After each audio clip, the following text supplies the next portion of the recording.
Hello everyone, welcome back to Naomi's Bookshelf. We're going to do my April wrap-up today.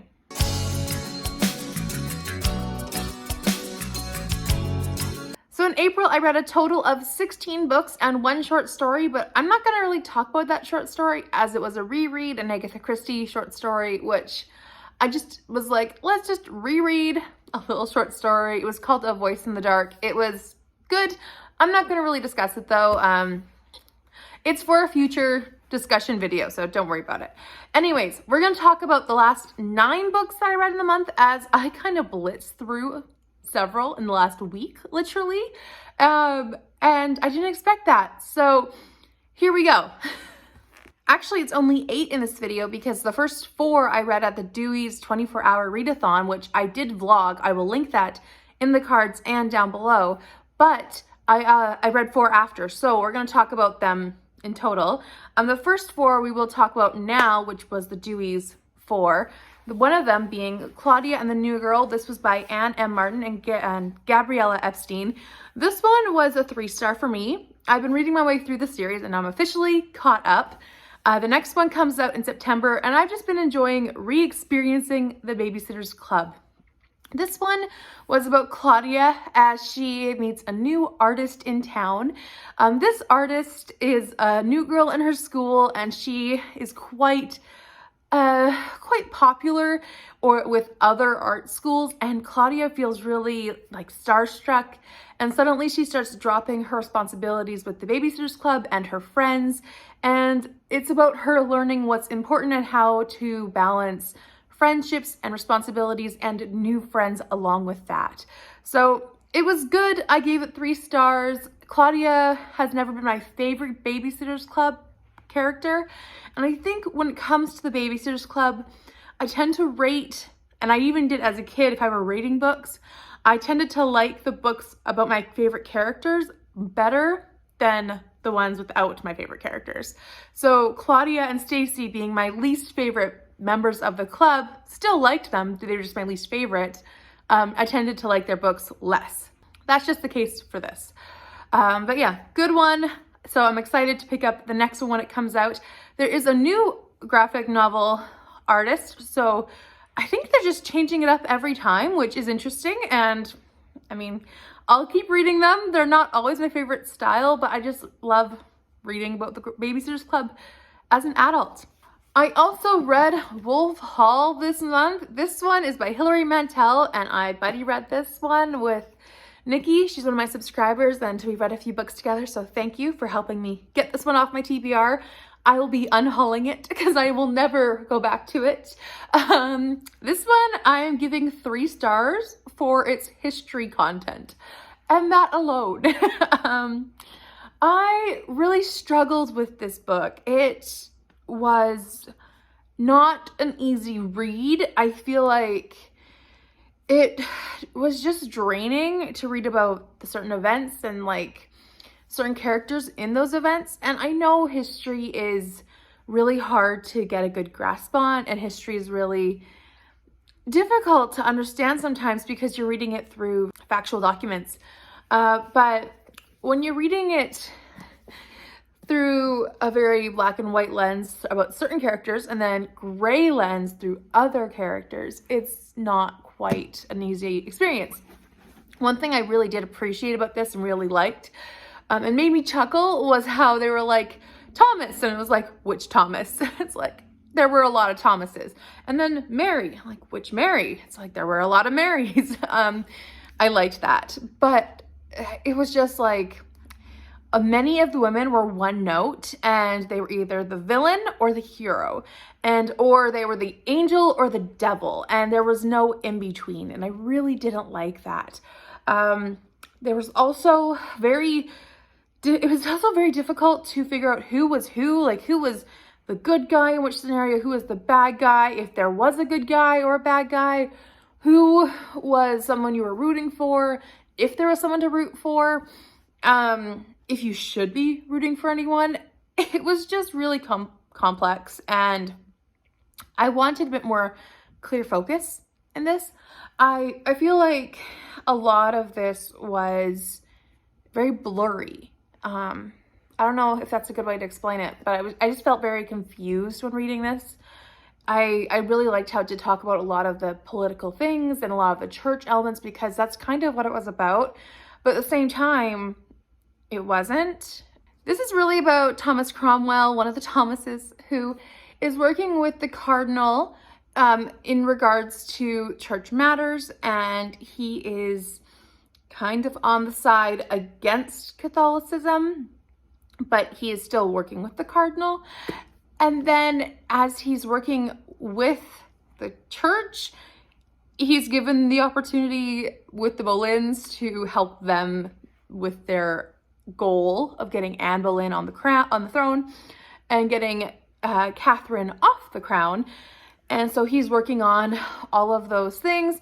And the whole embarrassing scandal that was of getting Catherine of Aragon's proof that she was never a virgin when she married Henry VIII, and all of that stuff.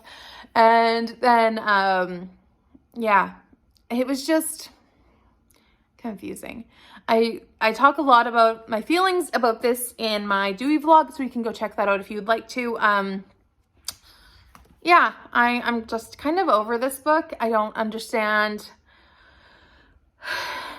why it could be so amazing. It just felt so difficult to get through. So I'm gonna unhaul it, and it's really sad because I just bought like book 3 at thrift store. I'm like, oh, if I love this, I'll read book 2 and book 3, and I will not continue in the series. It's just not worth my effort. There are many other historical fictions set around this time that I would much rather read instead. So I'm gonna unhaul the other book that I bought and get rid of this one too.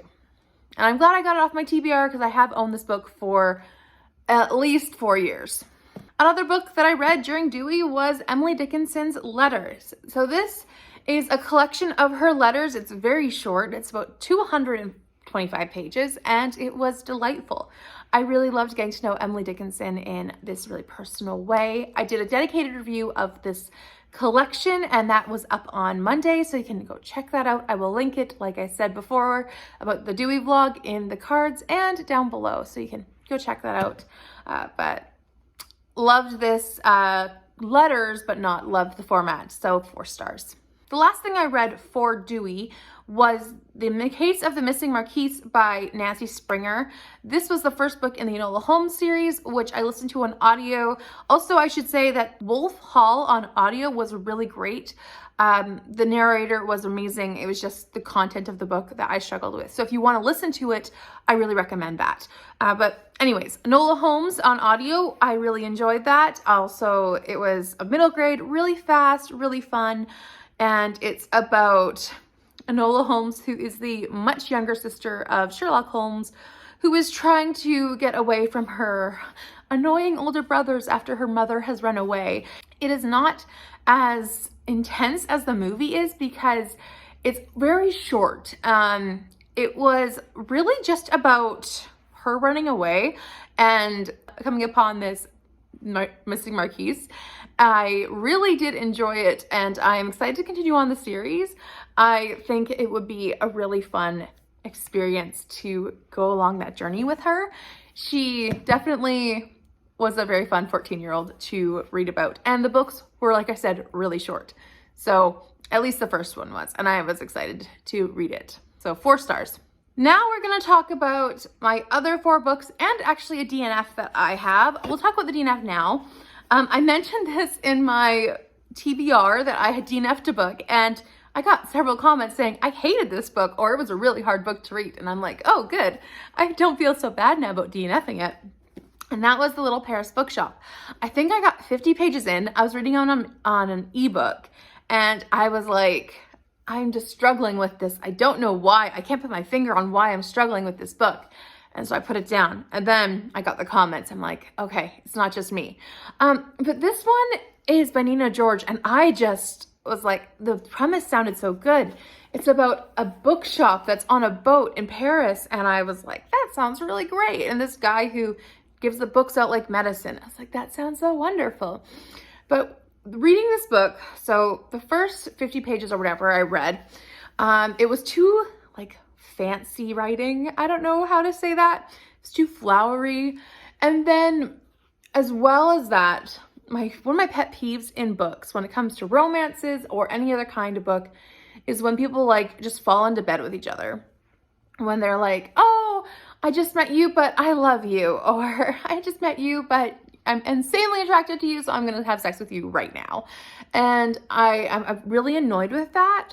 So that happened within the first 50 pages. And I was like, I'm officially done with you. For some reason, I was having struggles with this before that. And then that happened. I'm like, yeah, I'm over this. So I don't know what was with this book. It was just something about the writing style and the characters. I was just like, something's off about this. I really can't put my finger on it, and I know I'm not giving a great description of it, but I didn't like this. And the main guy, he was kind, but he was also kind of holier than thou in a bookish sense. Yeah, I don't know, but I definitely DNF'd this and I'm unhauling it. So I feel like I did my TBR jar from pre-2018 justice. I'm unhauling both of my books, being Wolf Hall and this one, even though I didn't read 2 of them. I'm doing my jar justice by unhauling 2 of them. All right, I have read 2 more books though that were e-copies or audio copies. So one of them was A Cotswolds Christmas by Kate Hewitt.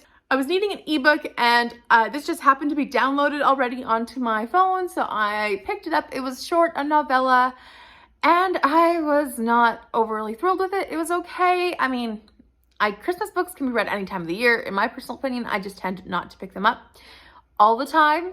And I had the same problem that I just mentioned with the Little Paris Bookshop, that they just kind of fell right into bed with each other. And a week in to their relationship, they were like, it feels like we're breaking up. And it's like, you've known each other for a week. It's been a week. So that's my pet peeve. And so I was just kind of like, this relationship is not that, you're not that connected. It's been a week. So I didn't really love it. It was 3 stars for me, but hey, it is what it is. So there we go. But yeah, it's about this girl. I don't even remember her name. They weren't that memorable. It was not that memorable of a book, but she's from New York. She came over and she wanted to spend the holidays in England, and the guy ended up letting her stay at his place for a week, and they fall madly in love over the course of 1 week. It's as endearing as I'm making it sound, at least to me. But maybe you would like it for Christmas or any time of the year. I don't know. It just wasn't my perfect cup of tea. I've read much better Christmas books for my personal taste. The other non-physical book that I read was Elevating Childcare, and this one's by Janet Lansbury. The subtitle to this is A Guide to Respectful Parenting, and I feel like this one was only worth the 3 stars that I gave it, and only worth the $2.50 that I paid for it, for me. But it could be worth more to you. I am a qualified ECE, so early childhood educator. I have gone to school for early childhood education. I have been trained. This book, I feel like, was something that was not only her ideas, it was many other people's ideas, but most specifically her teacher's ideas.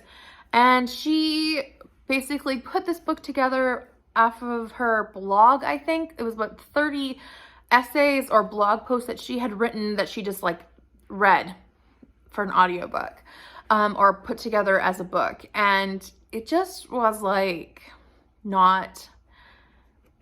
it was not original content because it wasn't her ideas.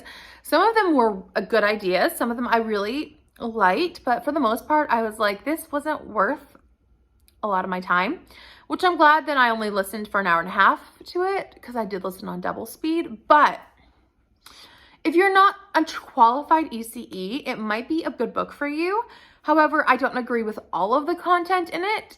And that's something when you are reading a book about childcare, that you're not going to find something you agree with 100%. So 3 stars from me. I mean, it could have been great for someone who is not qualified in the EC field, but for me, it just wasn't what I was hoping for, and it was a lot of her being like, as someone else said, or as this other person said, or as Dr. whatever said. And I was like, can I have your own thoughts on this, please? So that was my big critique, and I just also didn't agree with some of the philosophies that she had. However, I mean, it was $2.50, so the nuggets I gleaned from it weren't bad. So I also read Year of Wonder by Geraldine Brooks. I read this with Janelle from Too Fond of Books.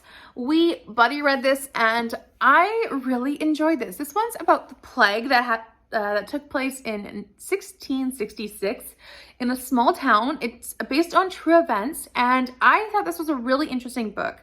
However, I only gave it 4 stars because I really enjoyed the build-up until literally the last chapter and the epilogue.